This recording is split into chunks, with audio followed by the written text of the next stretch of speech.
18. 건물 실내 몰딩 작업.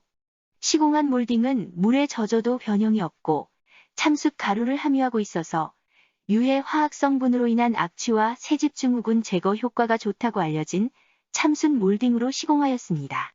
창틀 쪽은 코너 몰딩으로 처리하였고 천정은 50mm 평몰딩으로 바닥에는 80mm 걸레바지 몰딩으로 시공하였습니다. 따로 원하시는 디자인이나 몰딩이 없을 경우 참숯 몰딩을 적극 추천해드립니다. 요즘은 등박스도 없애고 장식된 아트월도 없애는 심플이 대세이지요. 그래도 그나마 장식적인 효과를 주는 부분이 무늬 칼라와 몰딩 정도입니다. 문 색깔은 대체적으로 감각적인 블루나 그레이 계통의 컬러가 선호되는 추세입니다.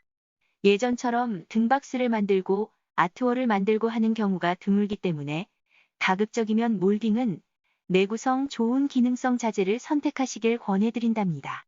들이는 비용 대비 인테리어적인 효과가 높은 편이니까요. 19. 건물 실내 주방벽 현관 타일 작업. 어찌 보면 현관 바닥 타일과 주방벽 타일은 건물의 성격에 해당하는 부분이라고 말할 수 있습니다. 뒷배경 같다고나 할까요? 앞에서는 안 드러나는데 분명히 작용하는 그런 존재라고나 할까요? 그래서 그런지 고객님과 같이 자재상에 가면 타일 결정하는 시간이 화장실 타일보다 더 시간이 걸리더군요.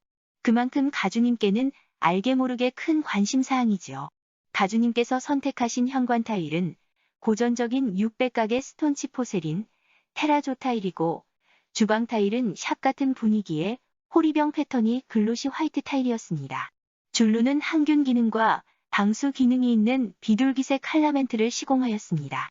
주방 벽면의 호리병 패턴과 같은 색상이기 때문에 무리 없이 잘 어울리더군요. 20. 건물 실내 도배, 강마루 작업. 도배를 진행하기 전에 내벽 하부에 통기성이 있는 방수제인 강력 접착 방수제를 발라서 습기로 인해 벽지가 영향을 받는 것을 방지하고자 하였습니다. 석고보드 경계면에는 네바리를 붙이고 그 위에 실크 벽지를 시공하였으며 시멘트 벽에는 부직포로 초배를 하고 그 위에 실크 벽지로 뜬 도배를 하였습니다. 이렇게 도배 작업을 마치고 그 다음 날 강마루 시공을 하였습니다. 강마루 시공 시 마루의 방향을 어디로 할 것인지 정해야 하는데 시공 편의성이 고려되어야 하지만 그보다 더 중요하게 생각하는 것이 현관문을 열고 들어섰을 때 공간이 넓게 보이도록 마루 방향을 정하는 것입니다. 현관문에서 봤을 때 세로 방향이 가로 방향보다는 심리적인 안정감과 공간을 넓게 보이게 하는 이점이 있지 않나 하는 게 제 생각이랍니다. 이 집은 바닥 상태가 고르지 않은 구옥이기에 기존 문턱이 있던 문을 문턱 없이 사용하기 때문에 거실 바닥과 방바닥에 단차가 있고 그 단차를 없애기 위해 바닥을 갈아내었습니다. 그렇게 갈아내고 무거운 것을 올려가며 마루를 깔아도 뜨는 자리가 생기기 마련입니다. 그래서 이렇게 뜬 부분에 대한 조치가 능숙한 시공자를 선호하게 됩니다. 마루 시공 후 2군데 뜬 자리가 나왔는데 눈에 안 보이게 작은 구멍을 내어서 구멍으로 접착제를 주입합니다. 그렇게 해서 뜬 자리를 없애고 바닥 보수제로 표 안 나게 조치하게 되는 것이지요. 21. 건물 실내 싱크대, 신발장, 붙박이장 작업. 방에 설치하는 붙박이장은 하이그로시 제품으로 구성했으며 이불 넣기에 부족함이 없는 넉넉한 깊이를 원하셔서 넉넉하게 제작하였습니다.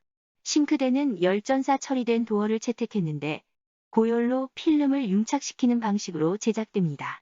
하이그로시보다 가격은 있으나 밀크 페인트 같은 깊이감 있는 색조이기 때문에 고급스러운 느낌을 줍니다. 필름을 입힌 제품이지만 내구성이 좋아서 필름이 일어나는 일은 없답니다. 신발장은 양쪽으로 설치하는데 하나는 골프 가방과 여타 생활용품을 넣을 수 있는 공간으로 구성을 하고 다른 쪽은 신발과 소품을 넣을 수 있는 장으로 구성했습니다. 22. 건물 실내 에어컨 작업. 에어컨은 삼성 제품으로 실외기 하나에 거실에 무풍 원웨이 대형 한 대와 2개의 방에 무풍 원웨이 중형 2대를 설치하였습니다. 설치 후 냉방 상태를 검사하고 이상 없음을 확인하였습니다. 시공 시 각별히 신경 썼던 것이 드레인 배관이었습니다. 드레인 배관에서 나온 물이 흐르는 자리는 녹조 발생의 우려가 크기에 정원의 잔디 쪽으로 드레인 배관을 설치했습니다.